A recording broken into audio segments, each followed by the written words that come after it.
Yo, yo! Hey guys. So I'm a fairly active member on a couple of Reddit threads where I help people with their assertiveness too, and I thought it'd be a great place to get ideas for content and while not sort of exposing anybody because Reddit is quite private, which is cool. Not everyone wants to air their dirty laundry about questions in their life, but if you want to, I'm happy to get on a call with you, or you can send in an anonymous question to me in my DMs or on our Facebook page or even on YouTube. And I can answer those questions. So I seem to help a lot of people in here, and they get a lot of help from my advice. At least they tell me that anyway. And so let's get stuck into this one while keeping them as anonymous as possible. How to stick to your guns when challenged.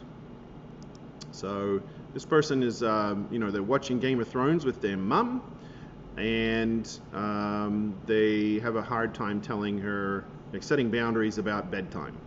So let's get into it. Hi all, I'm hoping I can get some help with this. It happened tonight on this occasion, but to be honest, it happens a lot. I still live at home with mum for a few years. I've been wanting mum to check out Game of Thrones, and she finally did and loved every second of it, and I love rewatching it. But every night after a marathon, it had come time for me to want to go to bed. I would be hounded to watch one more, then another, then another. Then the sun came up, and I was angry. I did the struggle not to cry, and then when I finally went to bed, I'd snap angrily, and we would fall out for a couple of days. Since Game of Thrones, we're trying to find something else.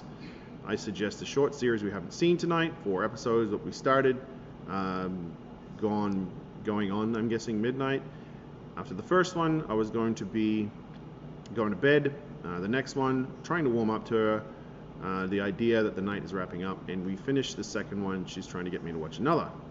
From what I've tried to learn about assertiveness, I think I did pretty well to say, nah, not tonight, Mum. I said I'd be going after this one, but I'll happily finish it tomorrow, okay? I got a little silent treatment and then a sulky, okay. And then on her way up to bed, while finishing rounding the last minute chores, she was telling me off for the slightest little things she's sick of. She might as well have had a white glove in a military bunk room. I feel she isn't happy that I seem to handle the situation correctly, and I don't think she's being reasonable. Did I do okay, or is there something else I can do when this happens? It's been roughly 20 times, every different nights ending the same way. I think this person did an excellent job. It's not easy to stand up to your mum, especially when you're trying to keep her happy, which this person is obviously taking their mum's emotional responsibilities away from them and taking that burden upon themselves, which is probably not a good idea. We'll get to that in a second. But let's look to how she set the boundaries. Where is it? Okay, here we go. Nah, not tonight, Mum. I said I'd be going after this one, but I'll happily finish it tomorrow, okay? All right, so Mum agrees to that request. The only thing I would potentially leave out is the okay, right? That's a question about what you're going to do, not a direction of I'm going to do this. But if this is where you've got to start, that's where you've got to start. And I want to talk about the request in your head, like how big you perceive it to be, versus what the actual request is.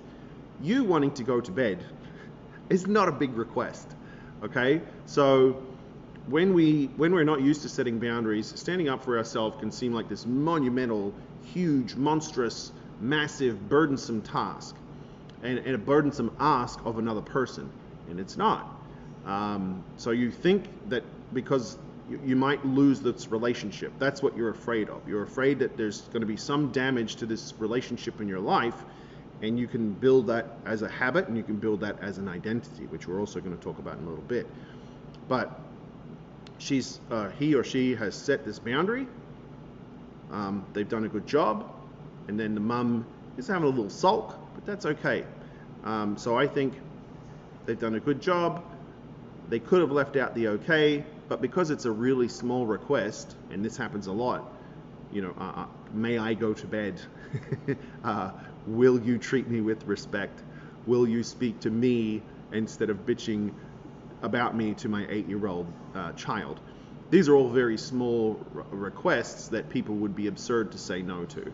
And this is really how you want to set boundaries. You want to, and that's usually what they are. They're usually very tiny asks. And this helps the other person to say yes, and it also helps you to realize that, look, I'm not asking a lot. And you can go back and revisit, like if you have the post guilts, like the post-assertiveness guilts like this person is having, you can go, well, I asked if I could go to bed. That's fine. That's a reasonable request for a human being to ask another human being. So I think they've done a really good job here. The second thing we want to talk about is identity. I mean, that's why this is such a powerful thing that this person has done.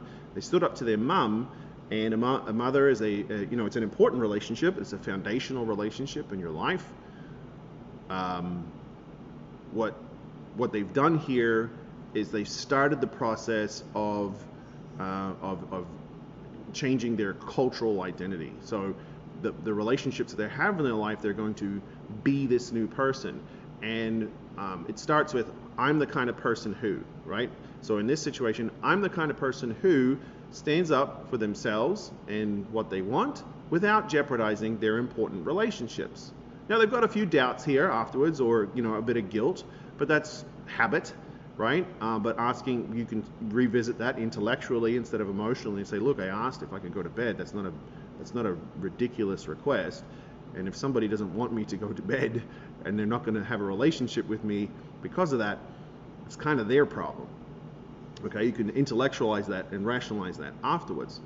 But this person is starting with their mum, which is a great place to start, to say, I am the kind of person who stands up for themselves without stepping on the rights of others and doesn't jeopardize their relationships. And they're doing it in practice, right? They're doing it by doing it, not by reading a book. So this is really great stuff. What they'll start to do now, if this was a coaching client of mine, we would start to investigate other areas in their life where they have the opportunity to stand up for themselves and build on that identity. Your identity is your automatic pilot. It's your implicit self. It's your self-image, who you believe yourself to be. So after you do this enough times, this is like walking. I am the kind of person who can walk, if you can walk. You identify with those characteristics, and that's just who you are now. There's no conscious effort. Nobody wants to think about assertiveness all day.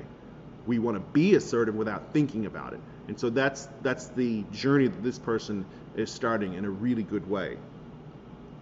All right, and the other thing too is, through enough repetition, it looks like 20 times of mum getting the sulks, you start to recognize a wonderful truth, is that your boundaries have, as long as you're not stepping on anybody else's rights, right? Your rights and your boundaries have nothing to do with anybody else's feelings, okay? So this person, they're just going to go, well, that's just how mum gets, right? I love my mum, but she's going to get upset when I say I want to go to bed because she wants to watch the TV show, right? It's very, very little difference between, that and a 2-year-old where you have to turn off Paw Patrol, or a 5-year-old where you have to turn off Paw Patrol and they kick and they scream, right? You can't watch Paw Patrol all the time. You can't, eat candy all day, and you might get upset about that, and that's okay, because that's you. It has nothing to do with my feelings. It has nothing to do with my boundaries about how I want to live my life. So that's this person on assertiveness training, the Reddit thread. If you guys have any situations or any other context that you want to add to this, feel free to comment, and I look forward to hearing from you. Cheers.